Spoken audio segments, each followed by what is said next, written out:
Hey there folks. Now it is a rarity that I actually do a straight up product review on the channel here. Ordinarily you'll see me using paints or miniatures and you can kind of decide whether you like those or not. But tools like this, it doesn't come up all that often on the channel. I think it's actually been a couple of years since the last review. But the Wargames Atlantic team did surprise me, and I think quite a few people, by deciding to go into tools. So the Hobby Tools range they launched with these clippers and the files, and they very kindly sent me along a couple of these for me to have a play around. Now, they didn't specifically ask for me to do a review, these did just show up, but I felt like it would be kind of a little bit rude not to at least mention them. Now, I've been using them for about a week, and truth be told, I am quite impressed. Especially with the files here. We'll get to that in a second though. We're going to start out by having a look at the clippers, which I think you'll probably get a kick out of. So the clippers.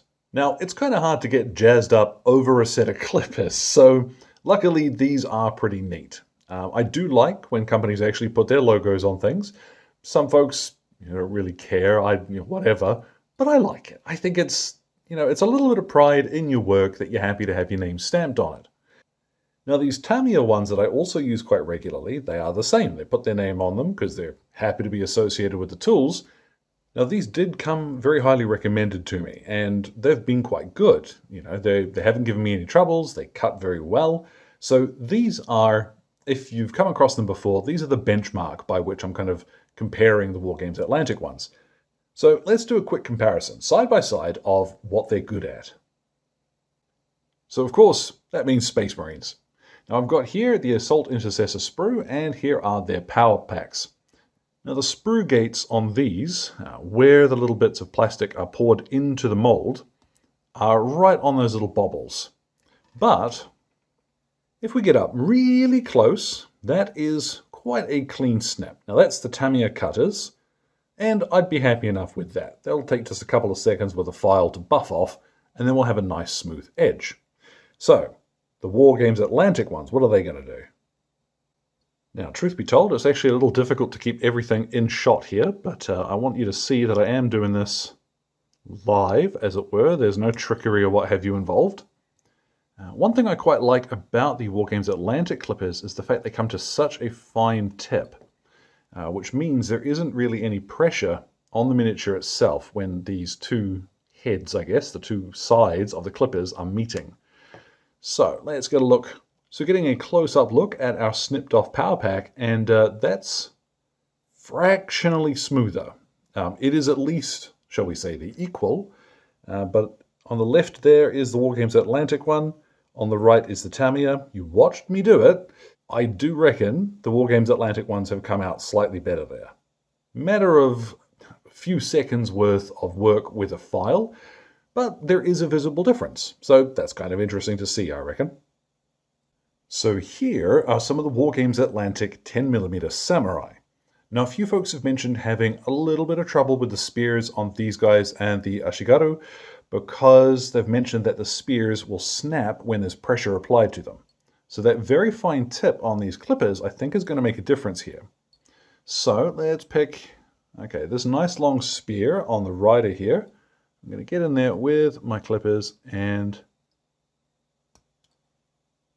no trouble. All right, let's try another. Let's keep this gravy train rolling.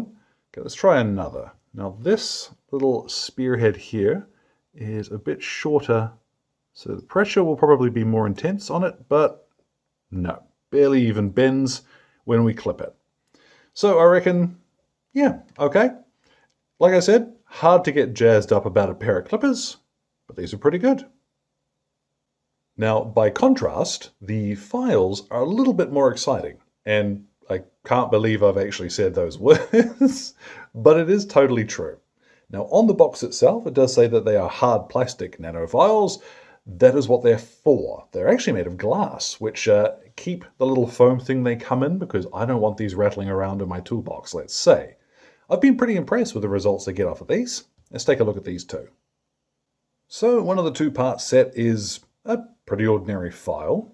It's one-sided, and you can feel the texture on it. It's got the little black dots there too to help you if somehow your fingers stop working entirely.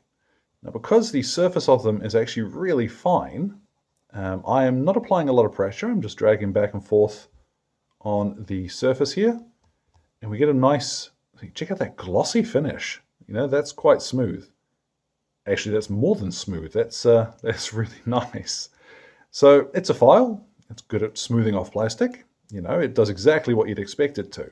So this one's good. Like, it's really good. And it does wash off very easily with a bit of water out of the tap.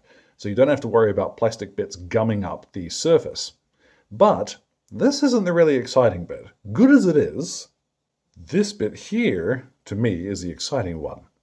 Now what I've got here is roughly half of one of the new late war Victrix Germans. These guys are really cool. Spoiler warning for what you might be about to see on the channel. But this little doofer here has two ends. Now for something where you've got a lot of surface detail that you don't want to drag out and flatten with a knife as you are cleaning it up, what you've got is this little circular tip which just works very simply. I tend to find it easiest to come at these little gates from above and follow. You see the groove that's already worked into the smock on this guy. Just a random example because there's so much surface detail on them. And once I've got that out, just lightly buff away the rest of that mold line. This takes a matter of seconds. Looks a little rough, but then you brush away the gump and we have a winner. So what I'm going to do, just to demonstrate how smooth this actually is to go ahead, I'll assemble this guy and then prime him. Before I do that though, I almost forgot the other end of the little glass thing. It's actually got a flat edge, which is super useful. Now I've been using this mostly on the butts of rifles, but anywhere that you've got a very flat surface and a little sprue gate you want to get rid of, just a wee circular motion, and that scrubs that down nice and smooth real quick. Obviously, it's not terribly exciting when it's the bottom of his base, but trust me, works on just about anything. And so primed, up close, you can see the only parts where it's quite smooth are where it would naturally be at its tightest on this dude's arms. What's interesting is that I can actually see a little bit of the texture from the files on the camera, but I genuinely can't see that in reality. That's quite interesting. On the other side too, you'll see that I've been able to use the shape of the file to sort of carve back in that little hollow there where there was the mold line. I'm actually quite impressed with that. So all of that has been done with just the clippers and the files, and I'm looking forward to painting them. So there we have it. Now in conclusion, I would say to you that if you've already got a pair of clippers that are working for you, then you don't necessarily need to rush out and buy these ones straight away. But if you are looking for a replacement set, or the set you've got is ripping stuff up, you know, these would make a pretty handy upgrade. I'm happy with them, and I'm going to keep using them quite happily because they do really work. The star of the show here, I think, is the files. These really surprised me by just what you could do with them. The shiny finish on that Space Marine pack, yeah, that's a big deal. The Nano Files definitely are worth their weight. They're worth the price of admission. Now it does say hard plastic. Again, I wouldn't put these anywhere near a metal miniature. From experience, they do also work quite well on resin though. I just don't have any to really demonstrate that today. But I did clean up a couple of 3D prints with these as well, and it worked very well in the same way as it did with the plastic. So thanks again goes to Wargames Atlantic for letting me have these, and hopefully that answers a few questions about what they're like, how they work, and are they worth it? Short answer, yeah, I reckon so. But like I said, it's hard to get excited about clippers, so if you've got any further questions on them, feel free to drop them in the old comment box, and I will try and answer anything relevant. So, thank you very much for your time, folks. Hope you enjoy the rest of your day.